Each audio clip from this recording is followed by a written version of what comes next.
E aí, meus queridos e minhas queridas, belezinha? Olha só, agora a gente dá continuidade no conteúdo falando de matrizes. Na aula passada, nós continuamos o que tínhamos visto na aula retrasada. A gente iniciou falando de vetores na aula retrasada, na aula passada falamos de vetores de caractere, que são as strings, que são os dados do tipo texto, beleza? E hoje a gente dá continuidade, entre aspas, em vetores também. Matrizes são como vetores. No fundo, são estruturas que não se limitam a um único dado isolado, como é o caso das variáveis simples. Não, matrizes são como vetores que a gente pode navegar por índices dentro dessa estrutura de dados e para cada índice que a gente acessa, para cada conjunto de índices ali que a gente tem a possibilidade de acessar, nós temos um dado diferente em uma posição diferente dessa matriz. A matriz é como vetor? O vetor ele tem uma única dimensão, né? Você consegue navegar da esquerda para a direita, ou se ele estiver na vertical desenhado no seu rascunho, de cima para baixo, enfim. A matriz, ela no mínimo, ela é bidimensional. Então você pode navegar em uma ou duas dimensões. No caso de uma matriz bidimensional, você vai navegar entre as linhas e as colunas, por exemplo. Você poderia ter uma matriz tridimensional, onde você navega por linhas, colunas e profundidade. Matriz com 4, 5, 10, N dimensões. A gente vai ver isso. Então, falaremos de matrizes, falaremos de novo da estrutura em memória e manipularemos matrizes aqui junto com vocês. Legal? Olha só, como eu disse, as matrizes elas têm várias dimensões, no mínimo duas. Beleza? Quando eu falo de uma matriz de duas dimensões, eu posso considerar que uma linha da matriz é como se fosse um vetor isolado. Se o vetor eu consigo navegar em uma única dimensão, se eu tiver fixado em uma linha da matriz, eu só consigo navegar em uma única dimensão dessa linha da matriz, no caso de uma matriz bidimensional. Quer dizer, se eu estou fixado na linha, só me resta navegar pelas colunas de uma matriz bidimensional. No vetor, se eu só tenho uma única dimensão, eu vou navegar nas posições do vetor. Não é isso? Da mesma forma, olhando para a coluna da matriz, se eu olhar para uma coluna individual da matriz, é como se uma coluna fosse também um único vetor isolado. Então, eu posso olhar para a matriz com conjuntos de vetores também, dependendo da minha lógica, ou enfim, do que você achar mais fácil e intuitivo para você usar, para você fixar esse conteúdo na sua mente. Beleza? Então, a sintaxe de declaração é feita de forma similar aí como que a gente fazia com variáveis simples e com vetores. Eu dou um tipo para essa matriz, eu dou um nome para ela, e para cada par de colchetes aqui, olha só, eu digo entre colchetes qual é o tamanho máximo daquela dimensão. Então, para a dimensão 1, eu tenho que dar um tamanho para aquela dimensão. Para a dimensão 2, eu preciso dar um tamanho para aquela dimensão. Para a dimensão 3, 4, para a dimensão N, enfim, para cada dimensão. Um tamanho. Assim como o vetor tinha um tamanho máximo, só que ele só tinha uma dimensão, aqui nas matrizes, para cada dimensão, um tamanho. E esses tamanhos não precisam ser os mesmos. Quer dizer, o tamanho da dimensão 1 pode ser diferente do tamanho da dimensão 2, que assim também pode ser diferente da 3 e da N, por assim dizer. Olha só, visualmente, o que nós teríamos em uma matriz seria o que nós estamos vendo aqui na esquerda. Então, olha só, uma matriz de 5 linhas por 5 colunas, beleza? 5 linhas por 5 colunas. Na memória, olha só, então vamos dizer que aqui eu tenho, sei lá, uma matriz de caracteres. Eu tenho aqui o A, eu tenho aqui o B, aqui eu tenho o C, o D, o E, o F, o G, o H e assim sucessivamente, tá? Em memória, vamos lá, em memória essa matriz ela ficaria contígua, ó, cada voltinha dessa que eu estou fazendo é como se fosse uma posição da matriz. Então aqui, nesse pedaço, nesses primeiros 8 bytes da memória, eu teria armazenado aqui a letra A, que é esse carinha aqui da matriz. Depois aqui, ó, embaixo, vem o B, ok? O Bzinho. Depois veria o C, depois o D, depois o E, ok? Vou relacionar ele aqui, ó, vou cruzar um pouco aqui a palavra memória, mas o que eu quero dizer é o seguinte, ó, cada porçãozinha dessa de memória é uma posição da matriz lá, ó. E aí, como que fica isso em memória? Olha só, quando eu passo para a próxima linha, então olha só, acabei de mostrar para vocês que nós temos o E aqui nessa posição aqui de memória. Na próxima posição, linearmente em memória, ficaria armazenado o Fzinho ali, tá joia? E depois o Gzinho. E depois o Hzinho. Ou seja, o que eu quero mostrar para você? Que apesar de nós, seres humanos, enxergarmos uma matriz de maneira tabular ou de maneira tridimensional, a memória ela é como se fosse um grande vetorzão.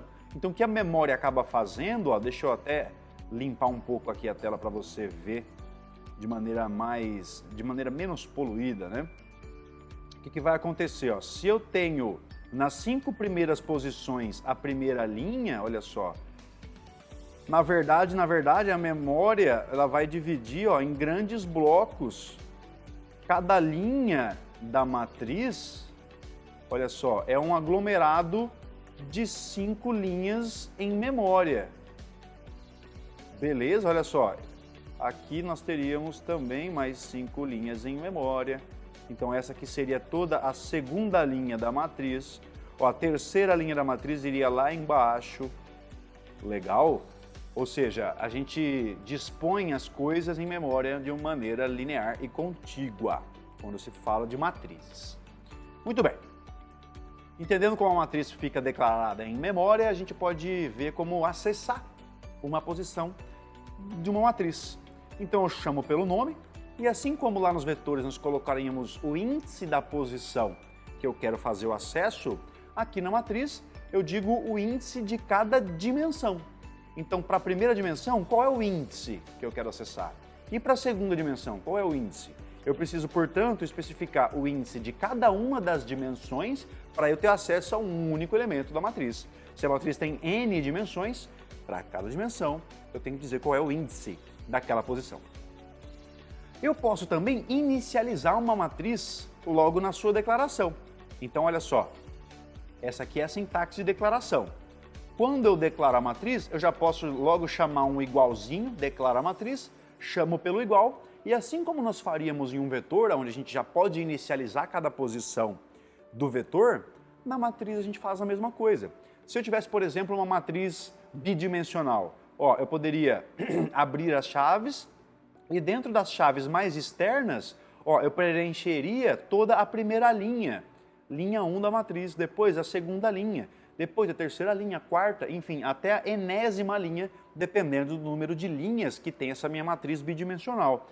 E aí, quando eu falo aqui em L1, eu vou ter que separar por vírgula, além de separar cada linha por vírgula delimitado entre chaves, ou seja, cada linha fica nas suas próprias chaves. Olha só, a primeira linha está nas suas próprias chaves, vírgula, a segunda linha está nas suas próprias chaves, vírgula, e assim sucessivamente. Dentro das chaves de uma mesma linha, eu faço como se eu estivesse inicializando um vetor, como eu comentei contigo. Uma linha de uma matriz é como se fosse um vetor, não é isso? Então aí eu separo os elementos daquela linha por vírgula também aqui dentro das chaves dessa linha. Na prática a gente vai ver como é que isso fica. Então vamos lá. Primeiro exemplo aqui, eu criei uma matriz de 3 por 3 dimensões e aí eu saí inicializando a matriz. Deixa eu fazer um rascunho para você entender como essa matriz vai ficar disposta no nosso exemplo do código. Visualmente falando, eu tenho uma matriz parecida com isso aqui, ó. Aqui nós temos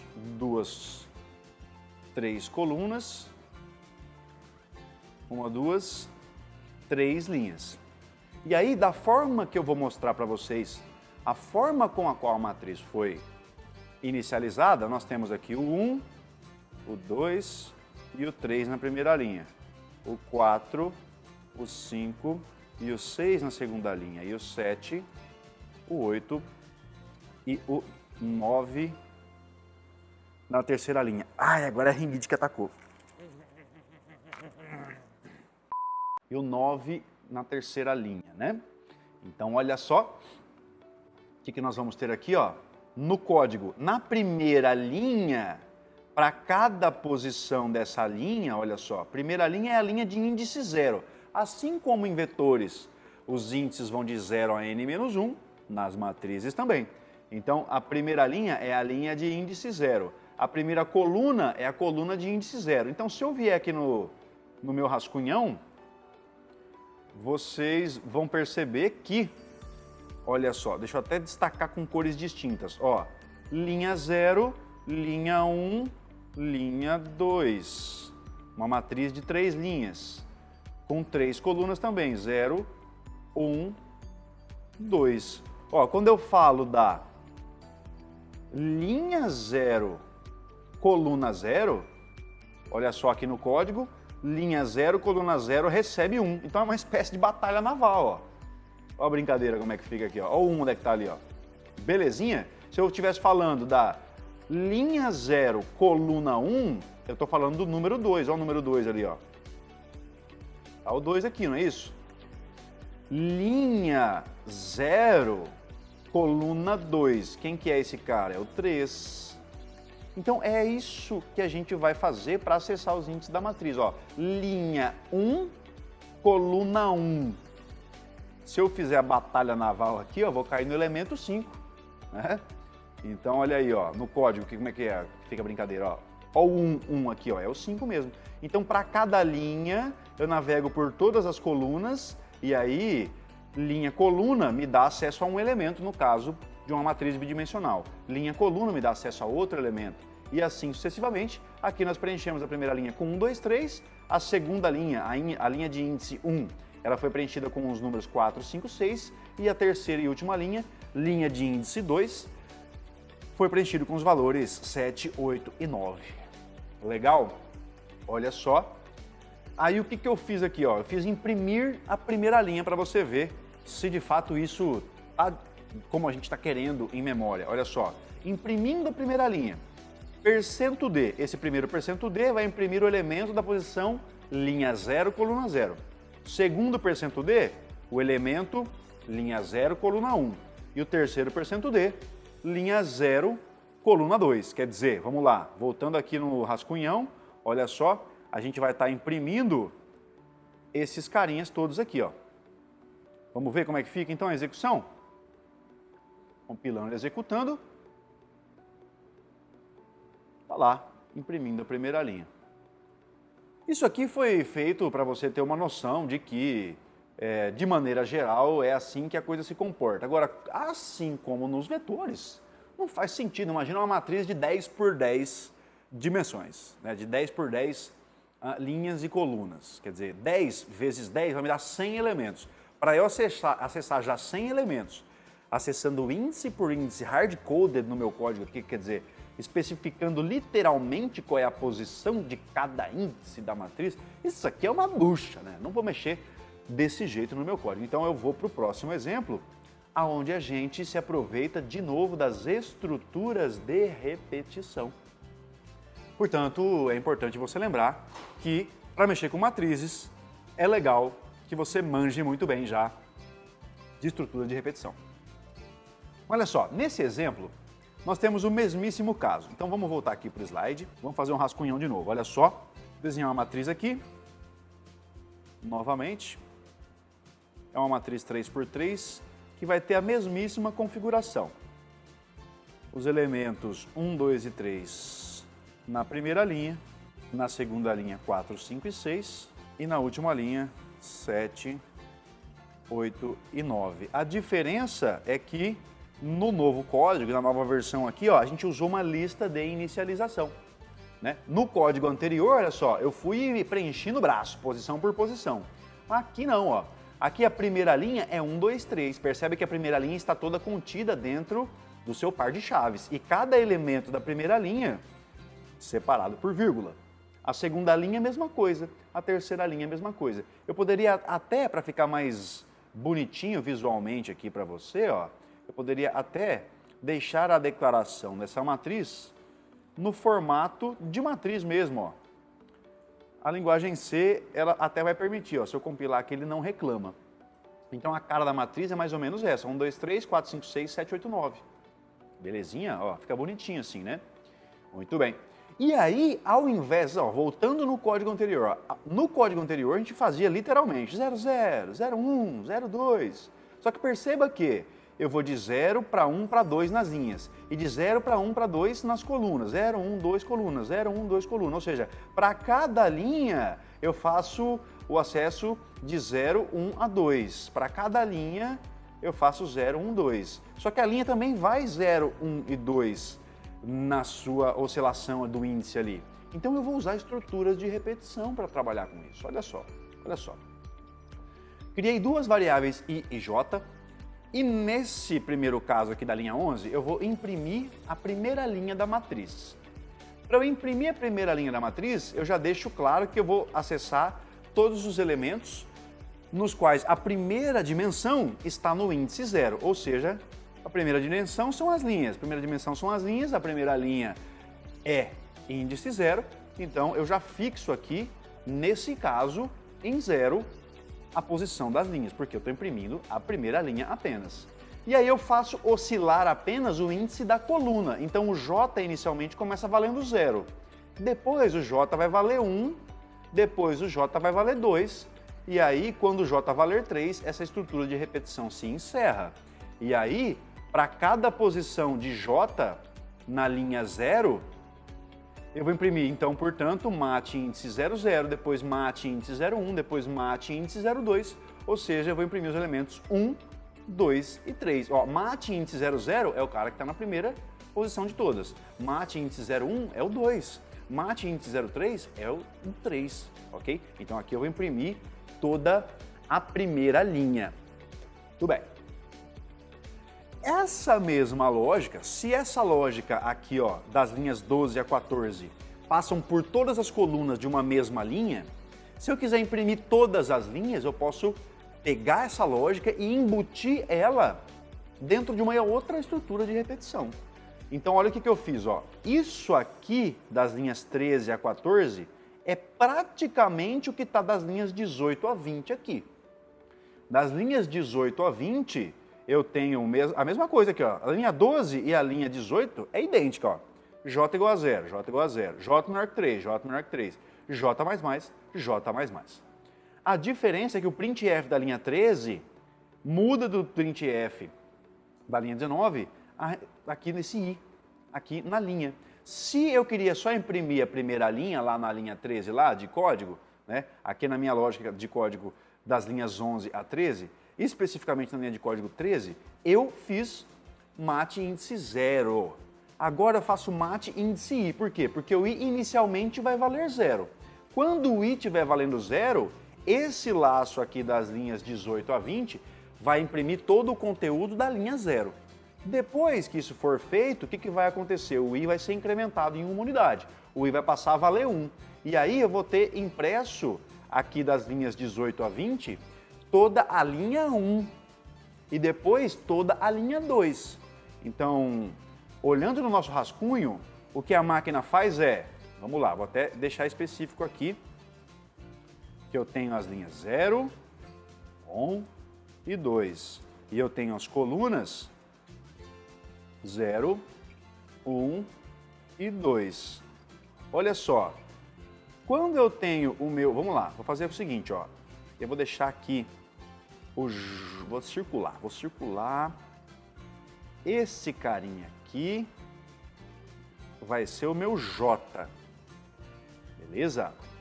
Esse outro carinha aqui, eu vou circular aqui. Não gostei desse círculo, vou circular de novo. Beleza? Esse carinha aqui vai ser o meu I. I. Então, olha só. Quando o I é igual a 0, o J vai passar pela posição 0, vai imprimir o 1.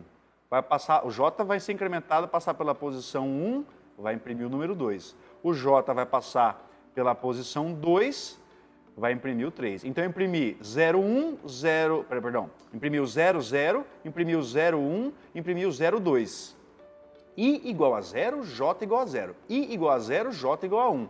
I igual a 0, J igual a 2. Quando o J tiver encerrado o seu laço, quando o J tiver atingido o 3 aqui, A máquina continua sua execução, a máquina pula de linha e a máquina encontra o fim do for, que se inicia na linha 17. Nesse caso, ele incrementa o i. Então, o i vai passar a valer 1, beleza? O i vai passar a valer 1. E aí, toda a brincadeira do j, ela se repete. Porque quando o i passa a valer 1 no código aqui, ó, voltando para o código, o i valia 0, o i passou a valer 1. 1 é menor ou igual a 3? É. Eu vou repetir todo esse bloco de comandos. E esse novo bloco de comandos, ele faz o j reinicializar em 0. Então, o j aqui para nós, o j, quando o i foi para 1, o j volta para 0. E aí eu estou acessando i igual a 1, j igual a 0, imprimo 4 na tela. J é incrementado em uma unidade. Aí eu estou no i igual a 1, j igual a 1, imprimo 5 na tela. Depois o j é incrementado em mais uma unidade, passa a valer 2. I igual a 1, j igual a 2, imprimo 6 na tela. Aí o que vai acontecer? O j vai ser incrementado, vai quebrar o laço mais interno, o j foi incrementado, quebrou o laço mais interno, pulou de linha, a máquina vem aqui e incrementa o i, tá? Então o i sai de 1 e passa a valer 2. E aí a máquina vai imprimir o elemento da posição 2, 0, que é o 7, depois o elemento da posição 2, 1, que é o 8, depois o elemento da posição 2, 2, que é o 9, aí o j é incrementado, passa a valer 3 de novo, se encerra, quebra de linha, aí eu venho aqui para o fim do i, o i também vai extrapolar aqui já porque o i estava valendo 2, passa a valer 3, 3 não é mais menor que 3, o laço mais externo é interrompido também e o programa segue o seu rumo. É isso que eu tenho de lógica aqui nessa porção. E essa lógica pode não ter parecido muito intuitiva para você nessa primeira explicação. Então, o que você vai precisar fazer depois que eu mostrar para você aqui a execução na prática? Você reveja esse trecho de vídeo, reveja até entender a lógica, beleza? Se precisar, debugue o código, crie um projeto, pegue esse código-fonte, copie para a sua função main, e aí execute passo a passo, para você ver os valores de i, valores de j e os valores de mat e j a cada nova execução, a cada nova linha de código. Executando e compilando aqui, ó, olha só. Então ele imprimiu a primeira linha, quer dizer, essa lógica aqui das linhas 11 a 14 fizeram com que ele imprimisse essas duas primeiras linhas aqui em tempo de execução. Ok? E para imprimir a matriz bonitinha aqui da forma que a gente gostava, olha só, 1, 2, 3, 4, 5, 6, 7, 8, 9. A lógica é a lógica aqui das linhas de 16 a 22. Maravilha? Ou seja, o comportamento foi justamente esse que a gente viu aqui, ó. Linha após linha, os elementos foram sendo impressos na tela. E aí a gente pode encerrar o assunto de matrizes por enquanto. Faça exercícios, corra atrás de entender isso aqui, esteja familiarizado com estruturas de repetição. Em matrizes, estruturas de repetição aninhadas vão sempre ser muito comuns. Legal? Então nós vimos aqui a matriz em memória, manipulamos as posições da matriz e para a próxima aula a gente fala sobre os structs. É um tipo de comando, é um tipo de palavra reservada, é um tipo de estrutura de dados que permite que a gente crie um novo tipo de dados. Se antes nós tínhamos só o inteiro, só o float, só o char, agora nós temos o struct, que dá um poder muito maior para nós enquanto desenvolvedores. Beleza? Nós vamos então definir esses novos tipos, iremos declarar variáveis desses novos tipos e aí brincaremos um pouco com a manipulação desses novos tipos. A gente se vê na próxima aula. Até mais. Só que vetores mais complexos, vetores... Tá lá, velho, engoliu uma mosca. Não, aqui eu vou ter que parar pro TL, vocês me desculpem aí. Aqui engastalhou, hein? Rapaz. Prometo que não é Covid. Fazer um teste.